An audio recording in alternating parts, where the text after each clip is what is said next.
Arranca La Rioja Directo en este jueves 28 de noviembre, 1 hora y media, y ya saben que los jueves suelen ser, los últimos lo han sido, programas muy culturales, y el de hoy no va a ser menos, y además con invitados de altura. En unos minutos vamos a tener aquí al actor riojano Pepe Villuela, que ha venido a La Rioja a presentar el documental dedicado a su abuelo Gervasio, Un viaje hacia nosotros, que presenta esta misma tarde en el Teatro Bretón. Y también vamos a hablar hoy con Santiago Tabernero, el guionista riojano, que viene a hablar, ya saben que ha tomado las riendas del festival actual del próximo año 2022, y nos viene a contar todos los detalles, por supuesto también la gastronomía y secciones de estos días, de los jueves. Pero como siempre comenzamos con la actualidad, y hoy nos tenemos que fijar en el COVID. Por un lado, porque siguen subiendo el número de casos activos. Hoy han sido 15 casos activos más en las últimas 24 horas, y la peor noticia del día es que hay que lamentar un nuevo fallecimiento a causa de esta enfermedad del COVID en nuestra región, y con ella son 826 personas las que han perdido la vida aquí en nuestra comunidad autónoma. Por contra, cierto es que en nuestros hospitales mejora la situación. Hay 3 ingresados menos en planta y 1 menos en la unidad de cuidados intensivos. Y esa presión hospitalaria, ese resultado de que vaya descendiendo, posiblemente tenga que ver con la vacunación, con el número de vacunados en nuestra comunidad autónoma. Pero ahora se está planteando qué pasa con todos aquellos que no lo han hecho, que no se han vacunado. Están cercando en muchos países, y aquí en España el Gobierno nacional ha decidido dejar en manos de las comunidades la decisión de la obligatoriedad del pasaporte COVID para el acceso a interiores. Tenemos a mi compañera Natalia Pérez. Natalia, cuéntanos por qué has salido a la calle a preguntar efectivamente si están de acuerdo con esa obligatoriedad o no. Así es, La Rioja descarta por el momento implantar el pasaporte COVID para acceder a los espacios cerrados. Así lo ha anunciado el Ejecutivo Regional tras comunicar que la comunidad seguirá en el nivel 1 del plan de medidas. Regiones como la Comunidad Valenciana, País Vasco, Baleares o Galicia están estudiando ya la fórmula legal para implantar ese pasaporte que impida la entrada a las personas que no tengan la pauta completada de la vacunación a los espacios cerrados. Pero, ¿qué opinan los riojanos acerca de esa decisión del Ejecutivo Regional de no implantar en La Rioja por el momento ese pasaporte COVID? Hemos salido a la calle a sondear a los ciudadanos y esto es lo que nos han contestado. Bueno, me parece que hay que dar un poquito de tiempo para la gente que igual tiene miedo o que no se ha animado, pero yo creo que en un momento dado, si es necesario, pues habrá que hacerlo. Pues yo no estoy de acuerdo, porque el pasaporte COVID me parece una medida muy interesante para controlar a todas aquellas personas que no se han vacunado, y por tanto pues pueden perjudicar a quienes sí estamos vacunados. Pues me parece bien que todavía no se haya implantado. No creo que sea demasiado lógico implantarlo para todo. Igual en las instituciones no sé cómo estarán, pero ya las medidas de seguridad son suficientes. Hay que ir con cita previa, hay que hacer una serie de cosas que no creo que el pasaporte COVID sea bueno para nadie. Pues vamos a ver, soy de los que opinan que creo que sí que hay que implantarlo, porque tenemos que ser un poco solidarios todos. Y el que no se vacuna creo que está perjudicando a los demás. Pues, a ver, yendo con la mascarilla, pues hombre, a ver, yo estaría a favor de que la gente se vacunase en general. Que pidan el pasaporte o no, pues bueno, eso ya me parece más importante igual quizás para viajar y así, pero para entrar a los establecimientos es algo breve y tal, pero vamos, yo estoy a favor de que haya vacunas en general y que todo el mundo se vacunase. Creo que es lo mejor. Yo pienso que es una inseguridad para todos, porque no tenemos como esa libertad de saber realmente quién está protegido o quién no está protegido. Y también hay muchas personas que no llevan a cabo las medidas de seguridad, no nos ponemos bien la cubrebocas, etcétera. Entonces, creo que está bien, pero creo que sí deberían de tomar más medidas para poder estar completamente seguros y que el aumento de las tasas COVID pues no suban, ¿no? Y creo que es de suma importancia que cada uno personalmente tome esas medidas y que podamos llevarlas a cabo para que todos estemos protegidos, ¿no? Yo creo que cuidarnos no solamente es del gobierno, no solamente es de lo que nos estén diciendo por televisión, sino es de cada uno de nosotros para que no aumenten los casos COVID. Bueno, por lo menos por el momento seguimos ese nivel 1, veremos a ver cómo evolucionan los casos y qué decisiones se toman al respecto. Cambiamos totalmente de registro y ahora sí vamos con ese además Festival de Narrativas Cuéntalo, ya lo saben que se está celebrando y que hoy nos trae una cita muy especial que además estaba hablando con nuestro siguiente invitado que todos ustedes conocen, que no sabía yo, que además es que el estreno, la primera vez que se comparte con el público va a ser esta misma tarde, bueno, esta misma noche ya en el Teatro Bretón a las 9, un viaje hacia nosotros.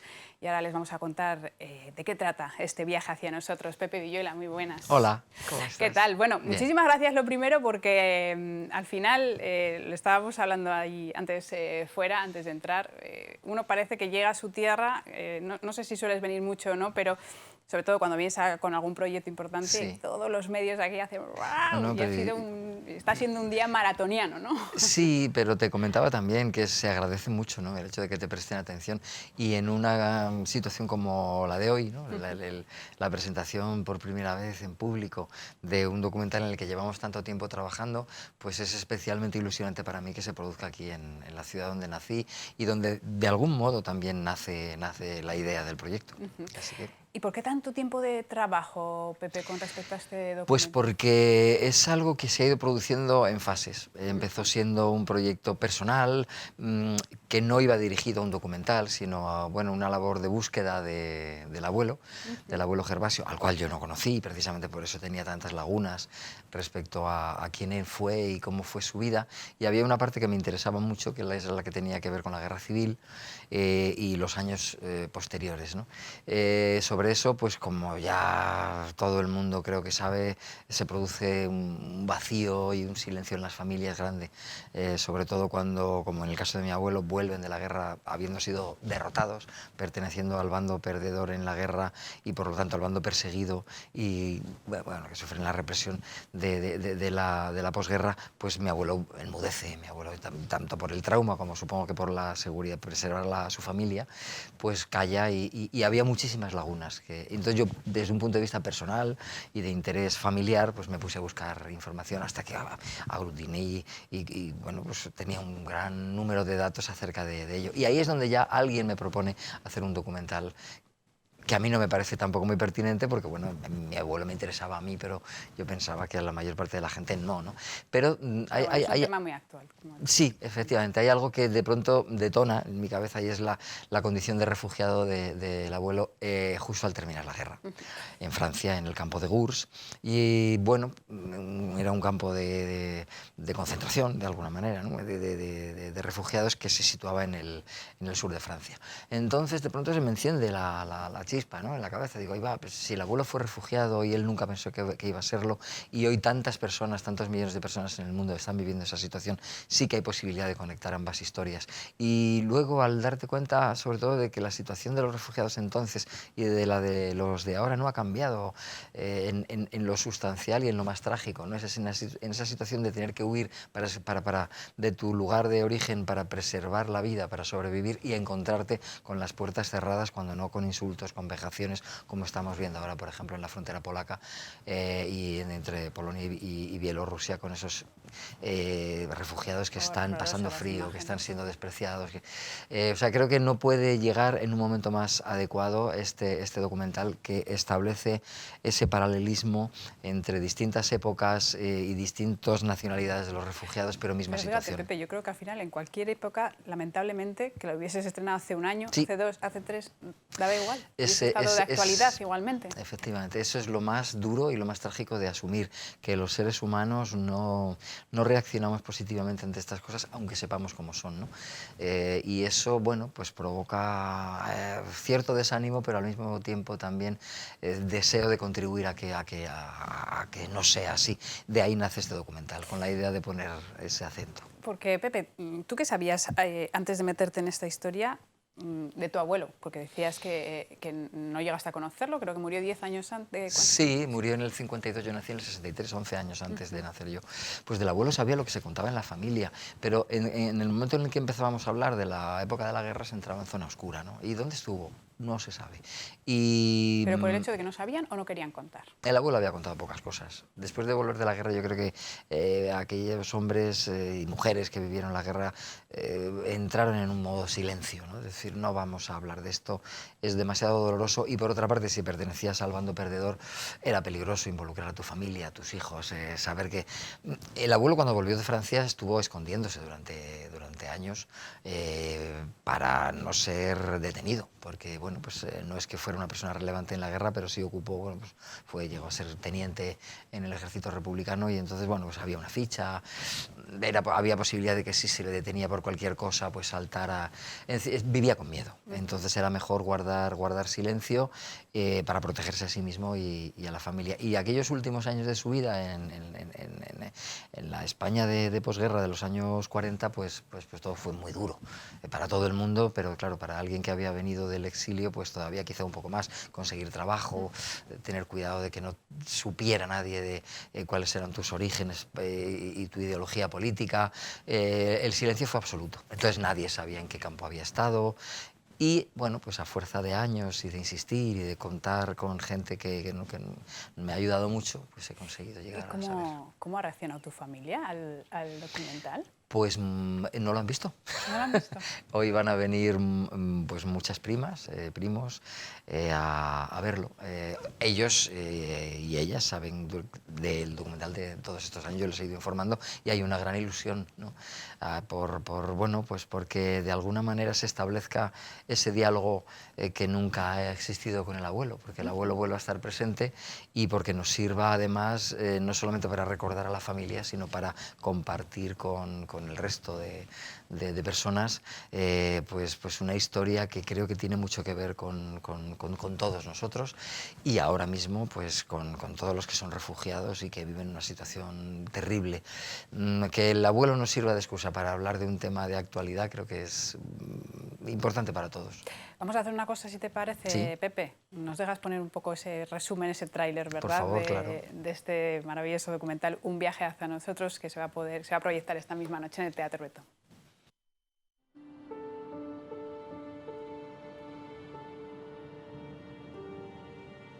Me llegaba tu voz desde el silencio, desde ese espacio oculto en el que estaba envuelto lo que fuiste. Una voz audible y sin sonido, conectada a la memoria familiar. Siempre había soñado con tener apenas un minuto para verte y, si pudiera ser, darte un abrazo. Lo soñaba despierto muchas veces, como solo se sueña lo imposible. Te habíamos perdido.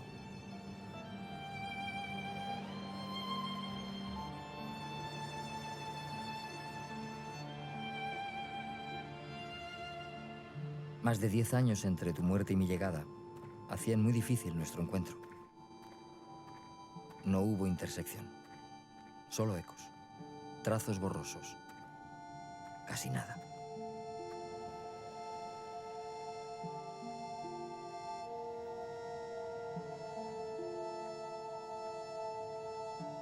Aprendí a echarte de menos, a construir con esas piezas vagas que llegaban de forma desvaída la geografía viva de quien fuiste.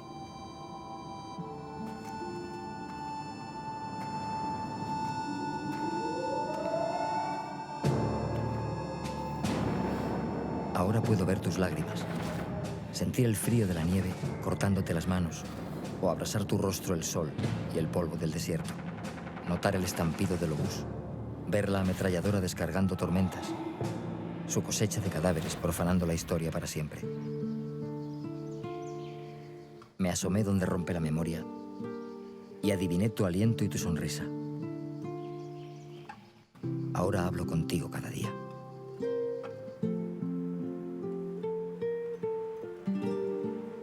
Miro tu fotografía.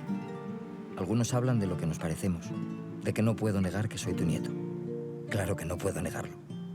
¿Cómo podría ser de otro modo si provengo de tu propia sangre? Si soy un resultado de la suma de unos genes compartidos.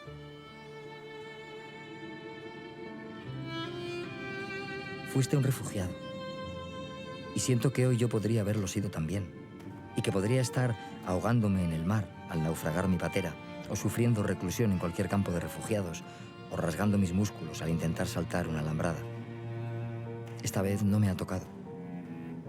Me tocó en la España de 1939, a través de tu sangre antigua. Nadie sabe lo que pasa a esa gente. Hay que pasarlo, pero no hay ninguna duda de que lo tienen que estar pasando muy mal, en todos los sentidos. Y ahora que estamos viendo lo que están pasando, nos recuerdan lo que pasaron también los nuestros.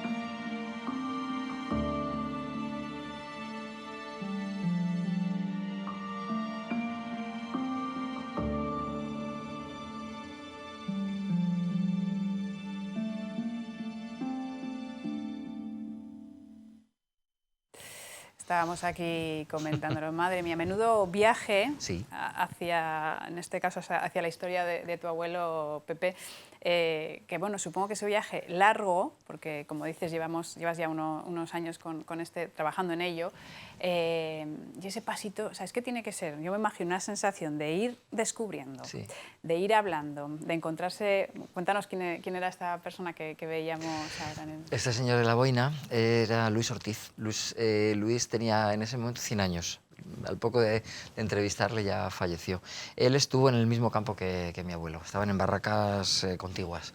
Entonces, claro, era muy emocionante encontrarse con alguien que directamente había estado en contacto con él y además viviendo la misma situación y mantener una conversación que en el documental dura apenas 2 minutos, pero que fue toda una tarde en su casa en Bilbao. Es ir conectándote con una realidad aparentemente perdida, pero que yo creo que tenemos la obligación de recuperar. Es muy importante la memoria, es muy importante saber de dónde venimos, qué nos ha pasado, porque nos ayuda a entender mejor el presente y yo creo que a reaccionar de una manera un poco más civilizada y un poco más humana ante horrores como los que viven las personas refugiadas. Y supongo que también a uno se le tiene que encoger el corazón escuchando hablar, por ejemplo, a Luis Ortiz en este caso, y también visitando esos lugares como veíamos, como Belchite, que es esas imágenes que veíamos, ¿verdad? Alguno dirá, bueno, ¿dónde está esto? Porque Belchite es otro pueblo, pero esto no es así. ¿Cómo? Claro, yo no sabía que... Bueno, Belchite está en Aragón, y yo no sabía que mi abuelo había estado allí hasta que empecé a rastrear y a descubrir. Y ese es uno de los lugares en los que él estuvo. Y como da la casualidad de que Belchite es quizá el único pueblo en España que se conserva en el estado en el que quedó después de la terrible y cruenta batalla que ahí se vivió, pues nos ha permitido viajar hasta allí y recuperar imágenes que muestran el horror de la guerra, contrastarlas después con ciudades, pues por ejemplo sirias en este momento, y ver cómo el horror de la guerra se sigue repitiendo, cómo no aprendemos y bueno, cómo es necesario constantemente invocar a la cordura para evitar llegar a esas situaciones en las que nadie, absolutamente nadie, acaba por ganar, porque todos perdemos. Y sí, es muy emotivo, toca mucho, pero yo creo que en el fondo lo que haces con eso es aprender, empatizar y bueno, creo que vivir más con los pies en la tierra, ¿no? ¿Cuál ha sido el momento en el que has sentido el mayor pellizco en este trabajo, Pepe? Ese momento en el que digas, este lo recuerdo y... Pues hubo un momento de una conversación en el que Edi Herrero, que es una amiga que trabaja en temas de memoria, me llamó para decirme que había encontrado en un libro, El nombre del abuelo, un libro que se titula Gurs, el campo vasco, que ha escrito por Josu Chueca, un profesor catedrático de Historia Contemporánea en la Universidad del País Vasco, porque era lo que llevaba buscando durante años. Cómo se llamaba el campo y dónde estaba ubicado. Luego ya visitarlo fue muchísimo más fuerte, pero en aquel momento el hecho de parecía que estaba viendo a mi abuelo. Con lo cual quiero decir que este es un trabajo, el de recuperación de la memoria, en el que interviene mucha gente. Uno puede estar buscando toda su vida y no encontrar grandes cosas, pero sí se trabaja en común y todos aportamos datos, acabamos recuperando muchísimos... además, recuperar la memoria no para arremeter contra nadie, no para venganza. Se habla mucho de acto de reconciliación, ¿verdad? Sí, yo creo que es importante que sepamos de dónde venimos y dónde tenemos a nuestros antepasados y dónde están enterrados, y recuperar a ser posible, no era el caso de mi abuelo, ¿no? Pero hablo de las fosas comunes, por ejemplo. Creo que es un ejercicio profundamente sanador para la sociedad. Y no creo que en el ánimo de la gente que está buscando los restos de su familia, por ejemplo, exista un ánimo de revancha, sino más bien de reencuentro con tu abuelo, con tu bisabuelo, con aquella persona que te falta y que no has sabido dónde estaba y que de pronto encuentras. Creo que eso sana mucho, libera y ayuda a construir sociedad. Estábamos viendo, Pepe, esas imágenes de pasado y presente que, bueno, pues porque unas son en blanco y negro y otras son en color, si no, parece que podría haber no diferencias. Yo no sé si es que se nos ha helado el corazón, Pepe, nos hemos acostumbrado a estas imágenes. Sí, probablemente sí. Probablemente tenemos una sensación o la idea de que todos estos temas no van con nosotros o que están demasiado lejos, pero te das cuenta cuando viajas a los lugares que tardas realmente en tiempo muy poco y que las personas que están viviendo aquello son como el vecino con el que convives en tu portal. Es decir, son seres de carne y hueso que tienen un día a día, que tienen una serie de problemas y que no son, digamos, carne de reportaje para hacer un total en una televisión para contar cómo están, sino que son gente que vive, que palpita, que tiene problemas y con los cuales cuando hablas empatizas mucho. Es decir, esos problemas, yo creo que tenemos que llegar a la conclusión que el mundo es muy pequeño y que todos los problemas nos afectan y que el hecho de que haya cada vez más refugiados no es un problema de los que sufren en ese momento esa situación, sino de todos los que de alguna manera vamos a tener que enfrentarnos a esa situación porque van a seguir viniendo. Y por muchos muros que levantemos, cuando hay hambre, cuando hay miedo, cuando hay persecución política o por razón de género, del tipo que sea, la gente, el instinto de supervivencia hace que los muros no sirvan para nada. Hay que crear políticas de prevención. La gente no tiene ganas de marcharse de su casa así porque sí. Uno quiere quedarse en el lugar en el que vive, a no ser que sea para hacer turismo, pero tú no quieres huir con una maleta llevando 4 cosas por un campo donde hace frío o montándote en una patera en la que te estás jugando la vida. Eso no lo quiere nadie. Entonces hay que intentar que la gente no tenga ganas de marcharse y para eso, bueno, pues en sus países tenemos que contribuir a que estén más a gusto y es tarea de todos, creo, es una opinión. Tú además, Pepe, has estado habituado a ver países, me refiero, en conflicto, porque con la ONG, ¿no? Payasos Sin Fronteras, Sí. o sea, que has vivido en tus propias carnes, me refiero, supongo, imágenes y situaciones muy complicadas que hacen que uno, pues eso, ¿no? Haga documentales como el que estamos viendo. Sí, claro, esas experiencias van sensibilizándote y te dan a qué pensar y muchas veces dices, ¿qué puedo hacer? ¿Desde dónde estoy? Pues yo soy actor, yo pues, me dedico al teatro, al cine, entonces pienso, bueno, pues intentar con estas herramientas contar historias y llevar a las pantallas y sobre todo, en la medida de lo posible, al corazón y a la mente de la gente determinados mensajes, ¿no? Y creo que es lo que puedo hacer, es muy poquito. Ojalá pudiera hacer más, pero este documental va en esa línea, en la línea supongo que lo de haces contar. Para que sirva para algo. Sí, Con ese objetivo. la intención es esa, la intención es contar confiando en que ese corazón helado del que hablabas tú hace un momento se caliente un poco y la sociedad en general y cada uno de nosotros, individuos, pues tomemos más partido en paliar o en solucionar, ojalá fuera posible, esta situación. Cuando conoces a alguien directamente y hablas, lo sientes muy cerca. Es decir, los últimos refugiados con los que he tenido contacto son saharauis que viven en los campamentos de Tinduf y ellos lo que te piden constantemente es que hables, que cuentes, porque el desconocimiento de su situación es lo que perpetúa esa situación terrible que están viviendo. Yo creo y confío en el ser humano hasta el punto de que si se sabe que hay una injusticia en la puerta de al lado, sea más difícil consentirla, ¿no? Si no lo sabes, difícilmente vas a poder intentar solucionarlo. Si lo sabes, pues por lo menos habrá un pellizco en ti que te lleve a intentar solucionar. Ese pellizco es el que intentamos dar con este documental. Un viaje hacia nosotros esta noche a las 9 en el Teatro Bretón. No sé si quedan entradas todavía, Pepe, Sí, para claro que la quedan, gente seguro. pueda ir a Seguro. verlas por el precio de, además, de 5 euros. Creo 5 euros, que sí.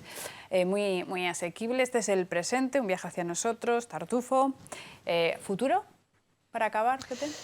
Pues mira, el futuro es la gira de Tartufo y después otra función de teatro que todavía está por definir, que empezaremos a ensayar el verano que viene, estamos decidiendo cuál, y una serie para Televisión Española que empezaremos a grabar a mediados del mes de enero y que bueno, estoy ahora con los guiones, estudiándolos y que promete. Pepe, ha sido un placer. Lo mismo digo, Me gracias quedaría por aquí recibirme. 2 horas contigo hablando, pero además sé que tienes una agenda hoy muy apretada. Pues, agradecerte de nuevo que hayas venido. Es un placer siempre tenerte aquí con Gracias nosotros. a ti. Gracias. Nos vamos a publicidad de unos minutos, no se muevan, que venimos ahora enseguida con Santiago Tabernero, que nos habla de Actual 2022 hasta ahora.